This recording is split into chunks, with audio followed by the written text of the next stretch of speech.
In this video, we're going to be ranking youngsters. No, I don't mean that. I'm not that weird. I'm going to be ranking the next generation of football players in this video, and we've got a bunch of categories and a bunch of players. So let's get started. So first we have Karim Adeyemi, and I think he's going to have a decent career. He's showing good promise at Dortmund, but I'm not completely sure on him. Right, so next we have Ansu Fati, and I think he'll probably fizzle out. He's already starting to fizzle out after having those injuries. Next we have Anthony, and I think he'll have a good career. He's a solid player.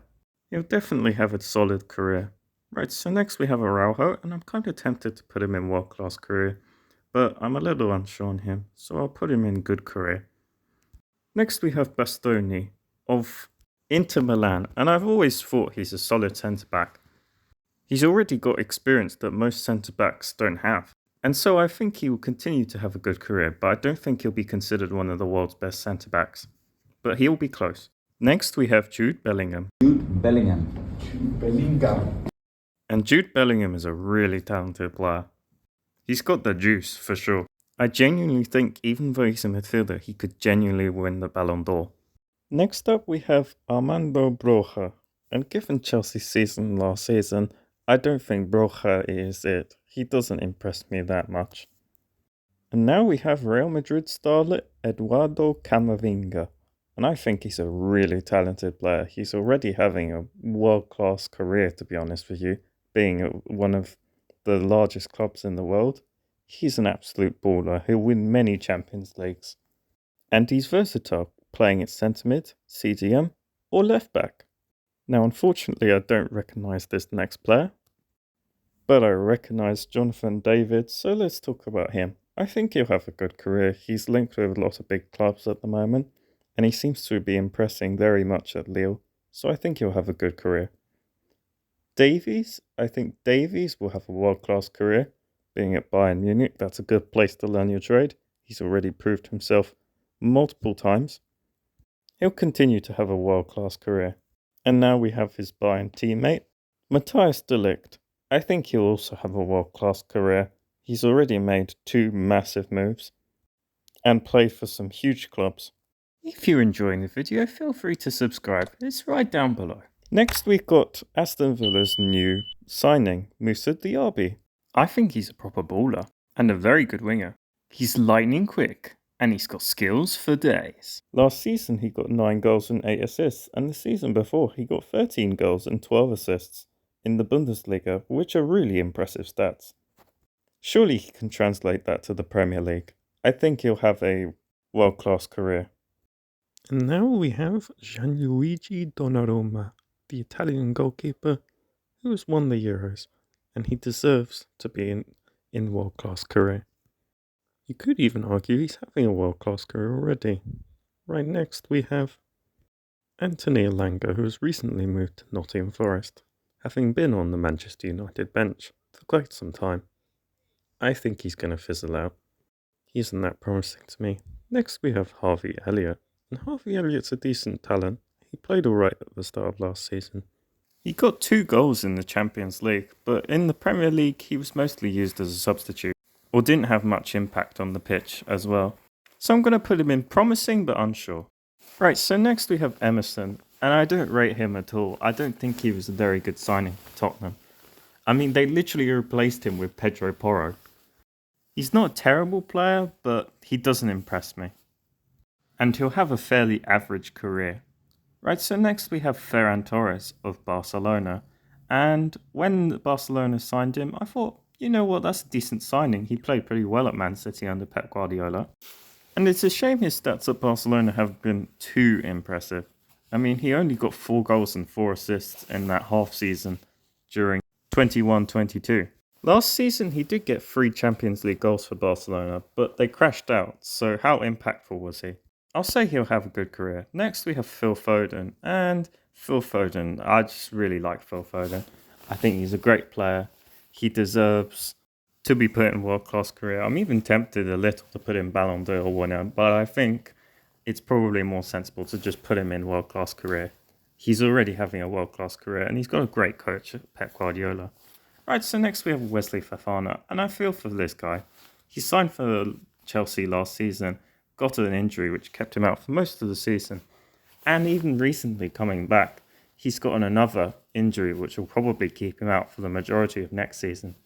So I'm really worried about his career's trajectory, and I think I'll put him in.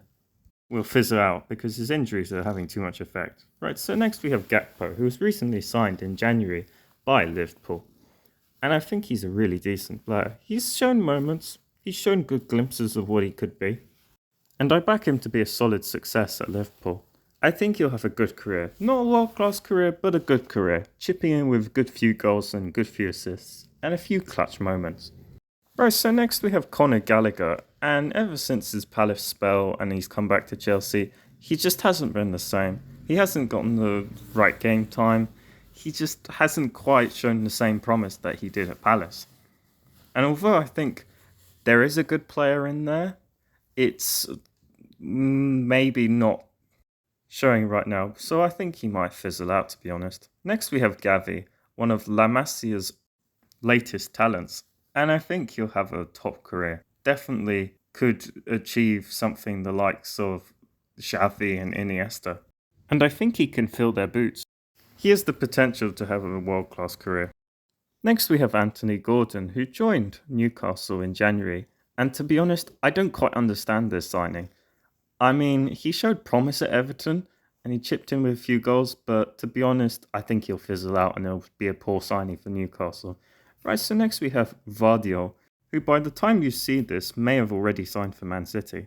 And if he does indeed sign for Man City, I think Pep Guardiola will turn him into an absolute beast of defender, and I think he'll go on to big things. Right, so next up we have Haaland.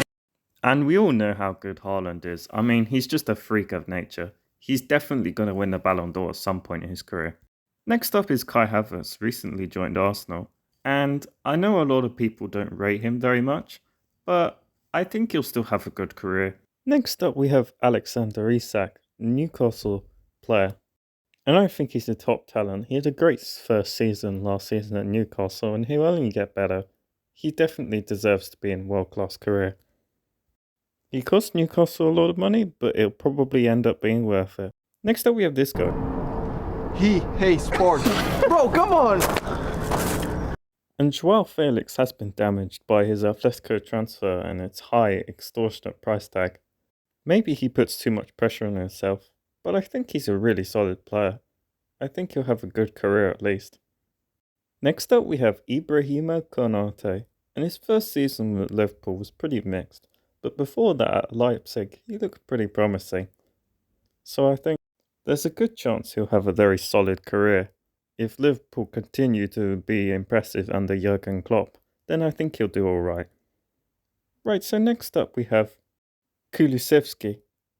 And again, Kulusevski is a solid player, but he hasn't been too impressive under Tottenham, although that may be down more to Tottenham being Tottenham. So I'll put him in promising, but I'm unsure of him at the moment. Right, so next up we have Kvicha Kvaratskhelia. And I'm not sure how I did on pronunciation there. Let me know in the comments. I think he's a really talented player. He played for Rubin Kazan and then moved to Dynamo Tbilisi and then moved obviously to Napoli where he made his name well known to everyone. He's being linked with lots of clubs, Arsenal, Newcastle, and I think he'll have a good career. Next we have... Ooh, me! It's me! It's me! Black boy! It's me! Me! Yes, Rafael Leao, aka IShowSpeed's twin. Right, I think he's going to have a world-class career. He's already had 2 great seasons under his belt. He could win the Ballon d'Or, but I think that's a bit of a stretch. Right, so next we have Gabriel Martinelli, and this is an unbelievable signing from Arsenal. He came from the lower Brazilian divisions, and he's been a real talent. He's going to continue to be world-class, and he'll definitely have a top career. A lot. Right, so next we have Mbappe! And this is a nice easy one. He's definitely going in the GOAT debate.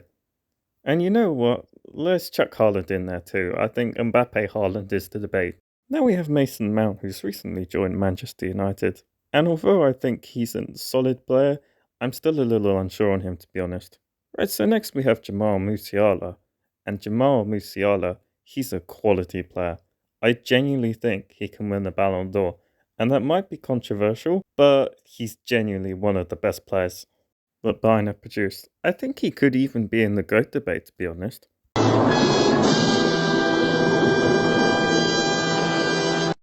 Right, so next we have Nico Williams, and I think he'll have a better career than his brother. He's already broken into the Spain national team, so he must be really solid.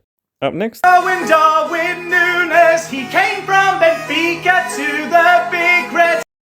And I know this guy didn't have the best season last season for Liverpool in his debut campaign, but he still scored 50 goals. He's going to have a good career at least, maybe even a world-class career. Right, so next, I don't know this next player, so I'm just going to move on to Martin Odegaard. And I genuinely think he's one of Arsenal's best players, if not their best player. He's their Kevin De Bruyne. He's a really good player, and I think he definitely will have a world-class career playing alongside Haaland in the Norway team. So next we have Victor Osimhen, linked with many clubs, including Al Hilal, weirdly enough. But he's a top player, and he'll definitely play in the Premier League. I genuinely think he has a shot at winning the Ballon d'Or. I genuinely think he's that good. Right, so next we have Pedri, Barcelona La Masia Academy graduate, alongside Xavi. And I think he's a quality player. He understands the game very well, and he has a good coach to look up to in Xavi. I think he'll continue to have a world-class career. Right, so next we have Reece James, and his sister is balling out the World Cup at the moment. And Reece James will have a good career too. Now we have new Arsenal signing £105 million Declan Rice. Now, he is a very good player, and he's won an international trophy with West Ham. Something that seemed unthinkable. So I'm going to put him in world-class career.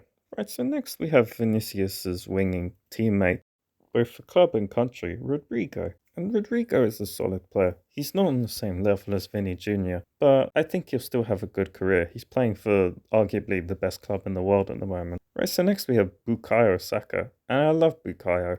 I think he's a real good player. He genuinely could win the Ballon d'Or. Right, so now we have his teammate, Willy Saliba. And Saliba is perhaps on the same level as Van Dijk was a couple of years ago in terms of how good a centre-back he is. It's a shame he got that injury, because I think if he hadn't have gotten that injury, he might have won Arsenal the league. Right, so next we have Jadon Sancho, and it's a shame about him. I think he'll fizzle out. Right, so next we have Smith Rowe, and why is he here? He's been frozen out of the Arsenal squad. He's not good anymore. Right, so next we have Tchouaméni, and he's going to have a world-class career. He'll win many trophies, and he'll be brilliant for Real. Right, so next we have another Arsenal signing, Jurrien Timber. He's been very solid for Ajax, so I could see this move being a success. He can play centre-back, and he can also play right-back, but I think he'll just have a good career. I don't think he'll be world-class. Right, so next we have the Newcastle signing, Tonali. And I really like Tonali. I know Italians haven't had the best experience in the Premier League, but I think at Newcastle, even though he really wanted to stay at AC Milan, he's a really good player. Right, so next we have Vinny Jr. And I genuinely think he could be in the GOAT debate one day. But I don't want too many angry people, so I'm just going to play it safe and put him in potential Ballon d'Or winner, because he'll definitely win the Ballon d'Or. Nice. Nice. So we're getting on to the last stretch, and I've got Dusan Vlahovic, who has struggled at Juventus recently, although he's a solid player, especially looking at his Fiorentina form. 17 goals in 21 games. But at Juve, he hasn't quite been the same. He's still been solid, he's still scored a few goals, but not as prolific as he was at Fiorentina. So I'm going to put him in the promising but unsure category. Finally, we have Florian Wirtz of Bayer Leverkusen. Now, I think he's a really talented cam and plays quite similarly to Jamal Musiala, who we talked about earlier in the video. And so I think he'll have a world-class career. And so that's all the youngsters. I probably missed some, but you know what? I think I ranked a good amount of youngsters. How do you think I did? Do you think I did well? Was there anything you changed? Like and subscribe and let me know in the comments below. And I'll see you next time.